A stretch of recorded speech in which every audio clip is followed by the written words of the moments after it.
rencontré.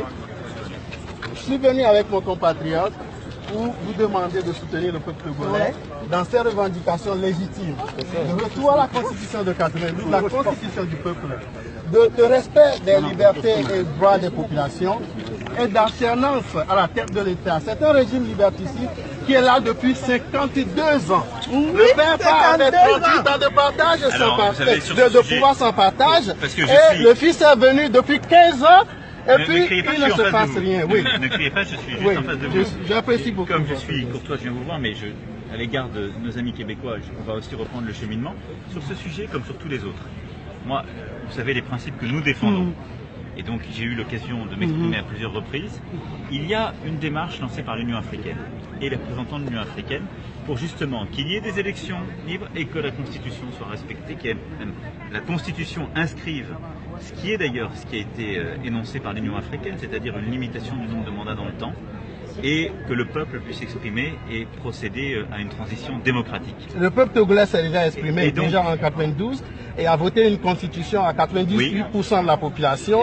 Et cette constitution a été balayée du revers de la main par un régime qui veut se faire la place pour une monarchie. Ce qui est demandé par l'Union africaine, c'est qu'il puisse y avoir l'alternance. Je soutiens totalement ça.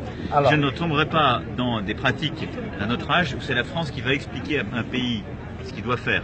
Et donc, je suis totalement en soutien de la démarche de l'Union africaine, comme je le suis d'ailleurs sur d'autres sujets. Nous avons parlé du Congo avec le président Lourenço il y a quelques jours où il a une médiation également. Et donc sur le sujet du Togo, je souhaite qu'il puisse y avoir le respect plein et entier des principes qui ont été définis et des élections libres.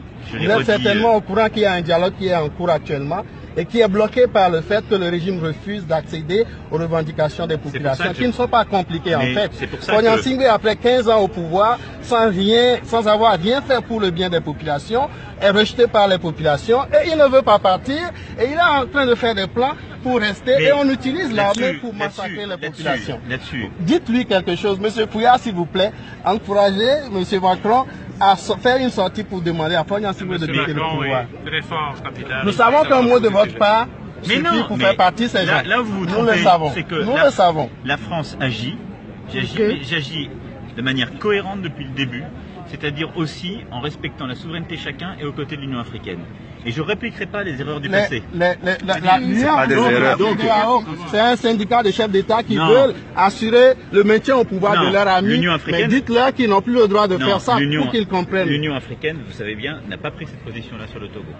Et la position que vous définissez, c'est la position de la France. Mais je le fais aussi de manière respectueuse des dirigeants et des souverainetés. Vous êtes un opposant, je vous respecte en tant qu'opposant qui est ici. Nous comptons sur vous pour qu'il parte à la fin, au plus tard à la fin de son mandat, sinon immédiatement qu'il parte. Vous n'êtes pas non plus la voix de tous les Togolais. Non, pas du tout. C'est la majorité. Mais nous sommes la voix de la majorité du peuple togolais. Monsieur, il faut qu'il y ait des élections libres qui s'organisent pour qu'elles puissent s'exprimer. Et ça, c'est le peuple qui le dira. Les élections n'ont jamais été libres. Oui, mais il ne peut pas participer à une énième élection au Togo. J'ai été très clair, je me suis déjà exprimé sur ce sujet. Mais je vous explique juste en méthode que le temps où la France va expliquer à un chef d'État africain il faut partir et il faut faire ceci ou cela dans son pays est révolu. Est-ce que vous allez encore le recevoir, lui et son gouvernement? Est-ce que je l'ai reçu?